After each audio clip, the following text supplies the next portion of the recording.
6:51 సమయం అవుతా ఉంది. పూర్తి మొత్తంలో ఇక్కడ ఉన్నటువంటి ప్రాంతం అంతా కూడా చీకటిమయం అయిపోయింది.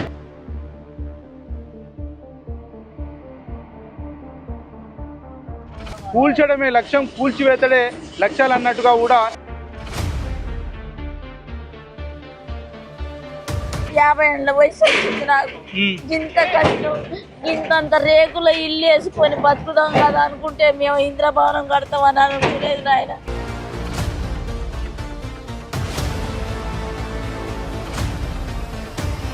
ఇది కొంచెం ఆలస్యం అయితేనే కూర్చుందని అంటారు. కరెంటు కూడా లేదు, ఎక్కడ ఉంటావు, పాములు తేలు తిరుగుతూ ఉంటాయి. ప్రస్తుతం మనం భూదానం భూమి ప్రాంతంలో ఉన్నాం. మన వెనకాల చూడొచ్చు పూర్తి మొత్తంలో కూల్చివేతలు జరుగుతూ ఉన్నాయి. ఏదైతే ఇక్కడ ఉన్నటువంటి నివాసితులకు సంబంధించినటువంటి ఇండ్లన్నీ కూడా నేలమట్టం అవుతా ఉంది. ఒకసారి టైం చూపించే ప్రయత్నం చేస్తాను. 6:51 సమయం అవుతా ఉంది. పూర్తి మొత్తంలో ఇక్కడ ఉన్నటువంటి ప్రాంతం అంతా కూడా చీకటిమయం అయిపోయింది. ఏదో రాష్ట్ర ప్రభుత్వానికి రాష్ట్రంలో ఎలాంటి సమస్య లేనట్టు యుద్ధ ప్రాతిపాదికన మరి ఇవన్నీ కూడా కూల్చివేస్తున్నటువంటి తరుణం మనం చూస్తూ ఉన్నాం.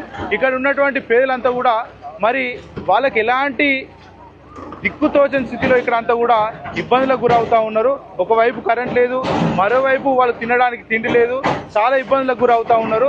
కానీ వాళ్ళకు సంబంధించి ఇక్కడ ఉన్నటువంటి అధికారులు కావచ్చు ఎవరైనా కూడా ఆలోచించట్లేదు. వాళ్ళని ఎలాంటి పరిస్థితుల్లో కూడా పట్టించుకోకుండా కూల్చడమే లక్ష్యం, కూల్చివేతడే లక్ష్యాలు అన్నట్టుగా కూడా ఇక్కడ ఉన్నటువంటి అధికార యంత్రాంగం కూడా పూర్తి స్థాయిలో పనిచేస్తున్నటువంటి పరిస్థితులను మనం ప్రత్యక్షంగా చూడవచ్చు. ఇంత సమయం అయినా కూడా మరి ఇక్కడ ఉన్నటువంటి అధికార యంత్రాంగం కావచ్చు, బుల్డోజర్లు కావచ్చు కూల్చడానికి ఎక్కువ ప్రాధాన్యత ఇస్తున్నట్టు కూడా మనం ఒకసారి వెనకాల ఉన్నటువంటి విజువల్స్లో చూస్తే చాలా స్పష్టంగా అర్థమవుతుంది. ప్రభుత్వానికి ఏం పని లేదు, రాష్ట్రంలో ఎలాంటి సమస్యలు లేవు.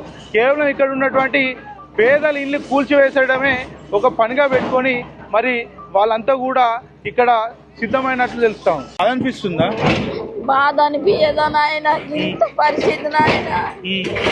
50 ఏళ్ళ వయసు వచ్చింది నాకు. ఇంత కష్టం, ఇంతంత రేకుల ఇల్లు వేసుకొని బతుకుదాం కదా అనుకుంటే మేము ఇంద్రభవనం కడతామని అనుకునేది నాయన. ఆ ఇంతంత ఇంటికి స్థలం ఇవ్వకుంటే మమ్మల్ని ఇన్ని కష్టాల పాలు చేస్తారు. బాధ లేకుంటే ఎట్లుంటదయ్యా? అన్నం లేకుండా ఇంత నీడ ఉంటే, తాగటానికి ఇన్ని మంచినీళ్ళు ఉంటే ఆ ఇంట్లో పడి ఉంటాం. ఇన్ని రోజులు మంచినీళ్ళు ఇవ్వలే, అట్టనే ఉన్నాం. కరెంట్ ఇవ్వలేదు, అట్టనే ఉన్నాం. ఈ రోడ్డు పోయి దుబ్బల అట్టనే ఉన్నాం.